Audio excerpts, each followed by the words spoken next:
If you've saved $750,000 and you just turned 58, plenty of retirement calculators will hand you the same number. They'll tell you you're capped at $2,500 a month. They run the 4% rule, assume you can't handle a single rough year in the market, and quietly expect you to stretch that income for the next 3 decades, like it's the only version of retirement that exists.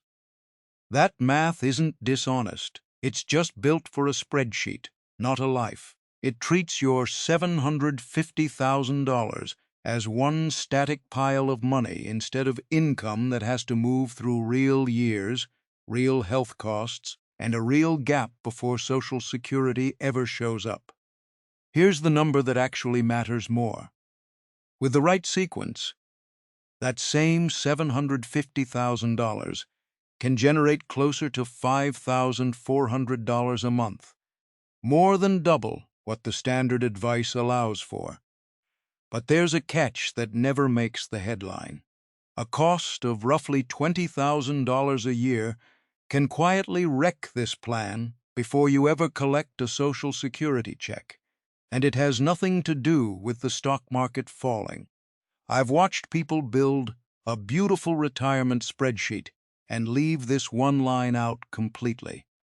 So before we get to how you actually reach $5,400 a month, we need to talk about the 7 years between the day you leave your job and the day Medicare finally starts, because that's where most $750,000 plans quietly fall apart. And we'll get into exactly how you bridge that gap without triggering a tax bill big enough to undo the whole plan or losing the health insurance help that was supposed to be there for you in the first place. For a 60-year-old couple buying their own health insurance on the marketplace in 2026, a mid-level silver plan runs about $1,700 a month before any help from subsidies. That's $20,400 a year, gone before you've paid for groceries, the mortgage, or anything else on your list. Most retirement calculators skip straight past this because they assume you retire, wait a beat, and land on Medicare. But if you leave work at 58, you're not waiting a beat. You're carrying your own health coverage for 7 years, and how much that coverage costs depends almost entirely on one number, your modified adjusted gross income, or MAGI. Pull too much income in a single year, and you cross what's known as the subsidy cliff. Your premium assistance shrinks or disappears, and that $1,700 a month becomes real, out of pocket, every single month, whether you planned for it or not. Play that out with real numbers. Pull $85,000 from your 401k in a single year, and your MAGI climbs high enough to erase almost all of your subsidy, pushing your insurance bill close to $20,000 for the year. Split that same spending differently. $40,000 from a regular brokerage account and $25,000 from a Roth, and your MAGI barely moves. That same coverage can drop to around $400 a month instead. You spent 30 years being told that a higher income was the goal. In these bridge years, a high income on paper is actually the thing working against you, even though nothing about your actual spending changed. This isn't a loophole. It's how the subsidy formula was built. The ACA caps your premium at a percentage of your income, and once your income crosses into higher territory, that cap disappears fast. A Roth withdrawal doesn't count as income at all, which is exactly why moving a dollar out of a Roth instead of a traditional 401k can be worth hundreds of dollars a month in premium savings, even though the spending feels identical on your end. Most people don't find this out until the bill actually arrives, right around the same time as a car payment or an insurance renewal they already budgeted for. By then, the year is locked in. You can't go back and undo a withdrawal you already made in March to fix a MA problem you didn't notice until October. That's why this number needs to be planned in January, not discovered in December. So how do you get money out of a 401k at 58 in the first place before you're technically allowed to touch it without a penalty? Most people assume they're locked out until 59 and a half. They're wrong, and the rule that changes that is where we go next. There's a rule buried in the tax code that solves the locked out until 59 and a half problem, and almost nobody explains it clearly. It's called the Rule of 55. If you leave your job during the calendar year you turn 55 or older, you can pull money out of the 401k tied to that specific job, penalty-free, well before you touch a single dollar of Social Security. That's the access. The harder question is how you use it without getting wiped out if the market drops the same year you retire. This is where sequence of returns risk comes in, and it's a different danger than a normal market dip. A 30% drop in year one of retirement, while you're also withdrawing money, does far more damage than the same drop happening in year 15, because you end up selling shares at the bottom just to cover your bills. That's the trade-off nobody puts on the label. Waiting even one extra year to retire can shrink your sequence of returns risk dramatically. But most people don't have that year to give, whether it's health, a layoff, or simply being done with the job. So the plan has to work regardless of when the market decides to cooperate. The way around that is a three-bucket structure. Bucket 1 is your safe harbor, about $130,000 held in cash or a money market fund, enough to cover roughly 2 years of spending, no matter what the market is doing. Bucket 2 is the bridge itself, close to $200,000 in bonds and fixed income, built to carry you for another 5 years. Bucket 3 is the engine, the remaining $420,000, and that stays invested in equities because it has the longest runway and needs to keep growing. 3 buckets, 3 jobs. One holds cash so you never have to panic sell. One holds bonds so you have time to recover. One keeps growing so your money outlives you instead of the other way around. I used to think the 4% rule was the gold standard here. I was wrong about that. It's a safety-first rule for people who don't want to think about sequencing at all. And for a lot of retirees, that's fine. But for someone bridging 7 years to Social Security on $750,000, it's more of a cage than a plan. It caps your spending to protect against a scenario the bucket structure already protects against, so you end up more restricted than you actually need to be. If any of this sounds like it applies to you, you're probably part of what I'd call the 750,000 club. People who worked hard, saved consistently, and still aren't sure if it's enough. If that's you, stick around, because this channel is built around exactly this kind of math. Even with the bucket structure in place, there's a shift that happens around age 67 that catches people off guard. It involves the new tax rules for 2026 and a repeal that changes how a government pension affects your Social Security check. Miss it, and you can overpay the IRS by thousands of dollars without ever realizing it. In 2026, Social Security benefits went up by 2.8% under the annual cost of living adjustment. That's not just a small raise showing up in your bank account. It's an inflation-adjusted income stream that changes the math on your entire $750,000 because it means part of your retirement income is protected from inflation for as long as you live. If you spent years hearing that a government pension would shrink your Social Security check, that's no longer true. The Social Security Fairness Act repealed the windfall elimination provision and the government pension offset.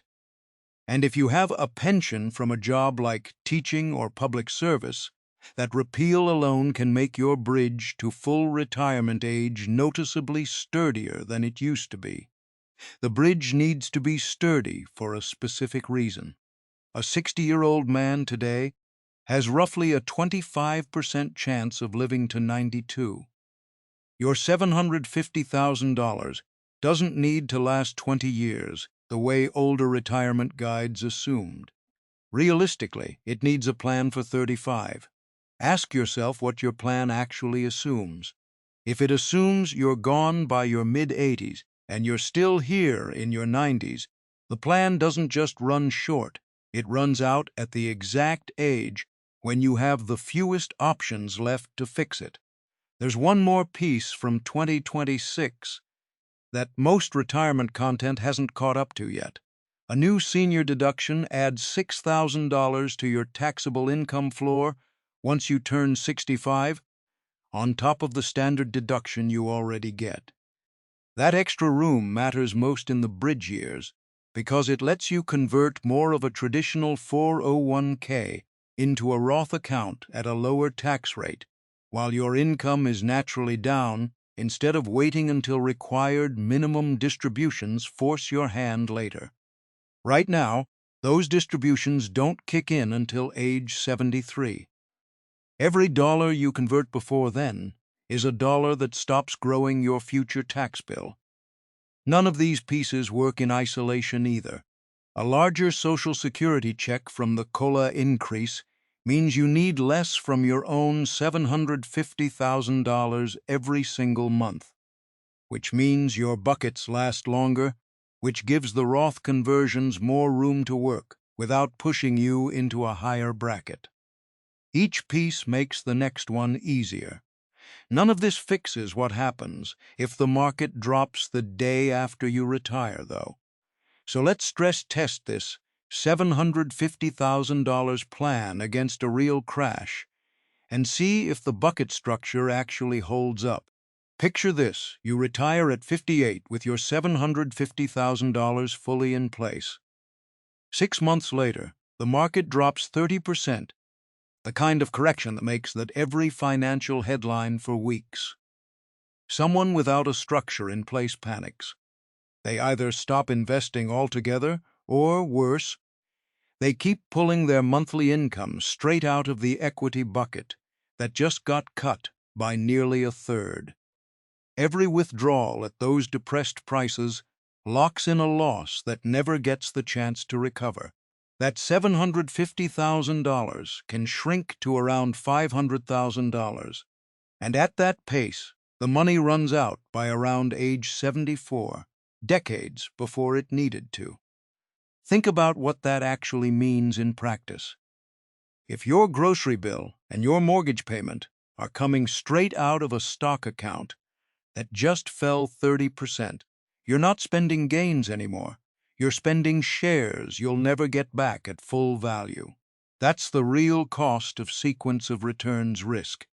It isn't the drop itself. It's being forced to sell into the drop because nothing else is available to cover the bills. This is exactly what the bucket structure is built to prevent. Because bucket 1 is sitting in cash, you don't have to sell a single share of stock for 2 years. You just live off that cash while the market does whatever it's going to do. 2 years matters for a specific reason. During the 2008 crash, it took the S&P 500 roughly 37 months, just over 3 years, to fully recover and break even again. Your 2 years of cash plus 5 years of bonds gives you a 7-year runway. That's more room than a recovery that historically has taken around 3 years to complete.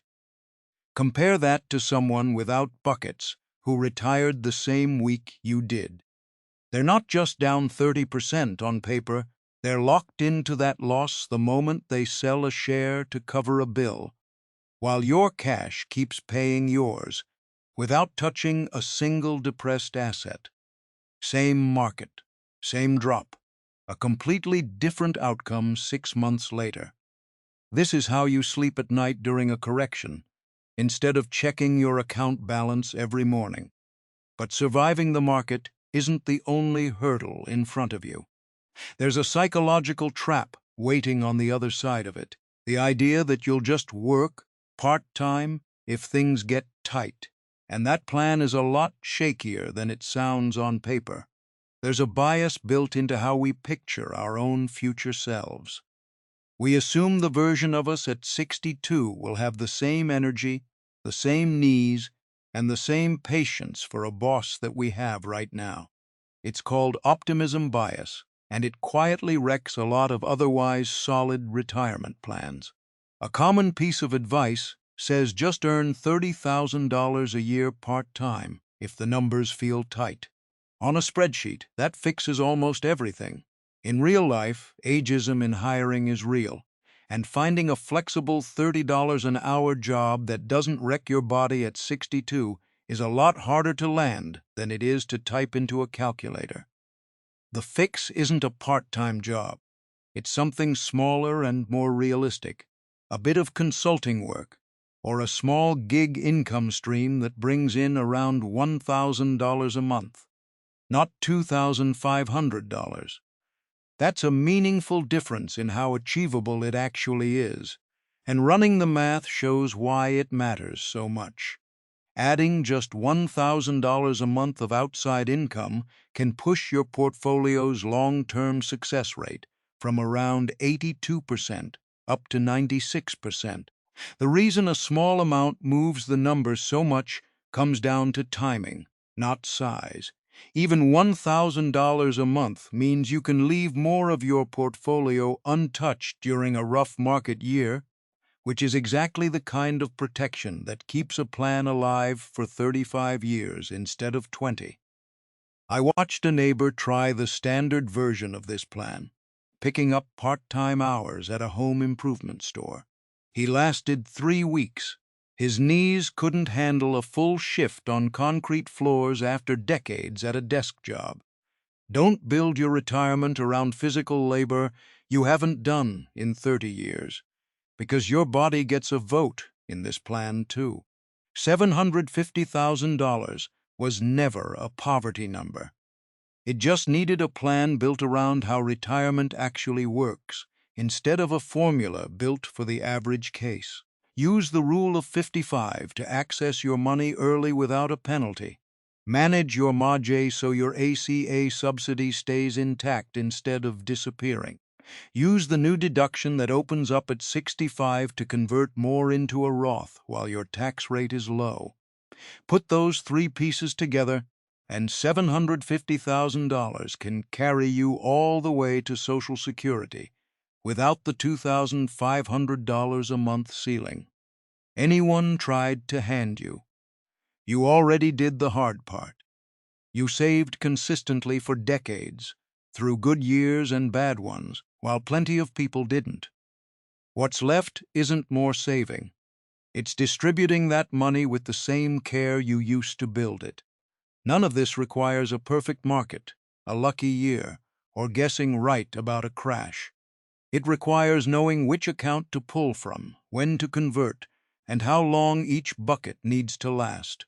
That's a plan you control, not a bet you're hoping pays off. If this kind of math is useful to you, stick around and subscribe to Wes Investor.